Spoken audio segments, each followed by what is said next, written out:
Hello there, ladies and gentlemen. This is Orphanlast, aka Skylar Madison, and today I'm going to just continue creating this background for Noblefrugal Studios. Now, after my last video with this specific project, I got a little bit of criticism. One of the criticisms is that people, when they typically look at speed paintings, they want to evidently look at not just the work in progress, but they want to kind of see a before and after image. Inside of this video, if you watch till the very end, you're going to be able to see the before and after. I'm starting right where I left off from the last video inside of this little series here, and I'm not going to be finished by the end of this video or anything like that. I do plan on working more on this particular image this week, but I'm thinking that I'm just going to kind of incrementalize the work in terms of videos where I'm just kind of possibly going to stockpile a little bit of footage. So this video, this picture is going to be finished before this video series is actually going to be done. So Noblefrugal will be posting his animation on it while I'm still actually posting videos on me, how I'm creating the image and my progress on it. So I decided that this image would not be a full 360 degrees, even though the layout of it is designed to be a full 360 degrees. I'm also not going to include the building that is right below the street, just simply because I feel like it would just be this really distorted looking thing. I don't know, I might actually still make it to some extent, but not fully flesh it out. I might just include one little portion and then one other little portion of it, so that people get the impression that there's a building there, but I don't want to create anything that would get the viewer to question what's going on. Ultimately, if Noblefrugal is smart with the choices that he has with camera movements and everything like that,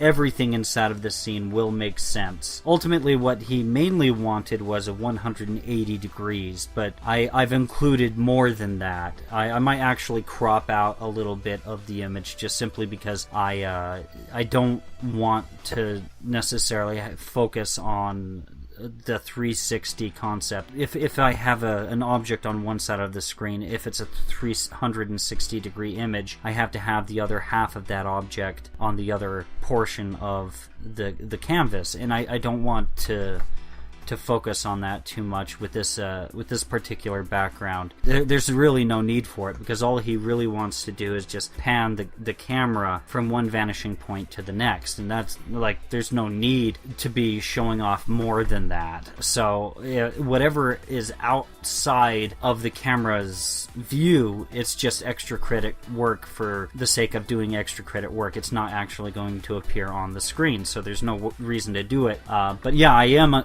little bit unsure as to what is and what is not going to actually appear on the screen. But yeah, another thing that I got criticized about with this creation process here came from Adam Earl. If you guys have been following my channel, I've mentioned him at least 3 or 4 times on my channel. He's a professional animator. He criticized that I needed to actually sketch out the entire scene, and so I managed to do that inside of this video. I sketched out everything, kind of got everything set up, so I have an idea as to where everything is going to be in the end. There is a few things that I haven't really quite laid out still, but it's just, I'm focusing on the main area of interest, the things that's going to be grabbing everyone's attention and everything. Everything else is possibly just going to be on a background layer, and it's going to basically, instead of open tunes with Noblefrugal, possibly it's going to be moved back with its Z positioning, so that there's a little bit of a parallax effect off in the distance. I don't think there's going to be a whole lot of a parallax effect in a lot of different areas of this background, but I think there will be a little bit here and there. Maybe I might look up some old little lamp posts, street lamps and stuff like that, and see if I could go ahead and incorporate that inside of the background here, possibly have that in the foreground so that he has something to kind of form this parallax effect. Regardless of if this particular 1800 style of architecture has slowed me down or not, It doesn't really matter. I'm actually happy that he picked this style because of the intricacies of it. It poses a really interesting challenge for me to try to overcome. Now for these castle spires, I decided to kind of deviate a little bit from the initial design. I decided to just kind of simplify it a little bit. There really wasn't any real need to have them come up at a vertical and then point inward at a 45-degree angle. The reference image wasn't even really that clear to begin with, so I didn't really feel like I was really deviating too much from the reference image anyways. For this particular building, there's a lot that's unclear that I'm working with here. It's just kind of like, it kind of looks like there's a little bit of a porch, I guess, and there's this strangely shaped staircase. And, you know, I didn't really know exactly how the staircase is shaped based off of the reference, so I just kind of decided to take a few creative liberties. And as I described in the first video, right now I'm just kind of just creating a grid in order for me to make the stairs. And notice how I have 9 lines going horizontal and 9 lines on this grid going vertically. And this gives me the basis of what my staircase is going to be, how everything is going to come together. And so I find this technique really useful. I don't know how many other artists use this technique. I think that there's a lot of artists that do things a little bit more shooting from the hip, and so they're not being quite... I don't think people are quite as exact as what I'm doing. I think that there's a lot of people out there that may try to shoot for as much exactness as I aim for. I think that there's a lot of people that are just on a deadline, and so they kind of shoot from the hip a little bit more than what I do. I'm not really quite sure. Right now I'm just kind of trying to see if I can use some of my established lines for the staircase for this next section of these stairs, but I'm not really... it didn't really seem to line up very well, and so I had to kind of think, okay, well, I need to just do it manually. And this right here is all just eyeballing. There's no technique to this right here other than where it ties into the building. I actually used my vanishing points. Maybe I should have used a parallel ruler, and I actually do think that a parallel ruler would have worked really well for that particular spot that I was just working on with the staircase. That really probably would have done it.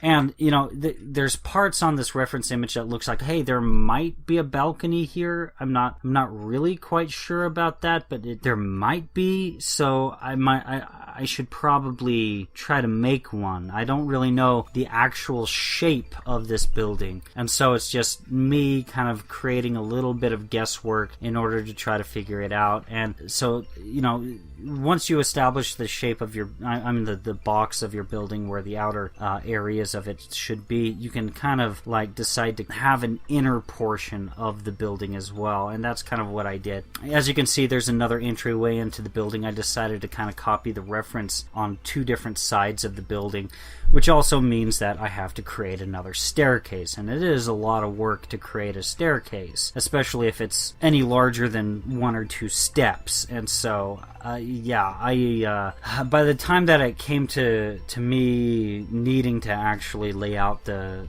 second staircase and needing to do that, I just kind of started to feel a little bit of fatigue, and I decided to work on something else. And at this point I have so many unfinished projects and just so many different things that I have to work on, I have to research, I have to go through, that really if I just need to take a pause and work on something else, I feel like I have every bit of leadway to do so. I got so much work that I gotta do, so much stuff on my plate. I don't work inside of a studio. I'm a one-man operation trying to draw backgrounds, color, draw, everything, doing everything all by myself. So I'm just doing one thing at a time and just trying to get it all done at a timely manner for you guys. And so this is basically where I left off in my last image. This is where everything is at the end of the video now, and that pretty much concludes it for this video. If you guys enjoyed it, please like, share, and subscribe, and if you didn't, please like, share, and subscribe anyways.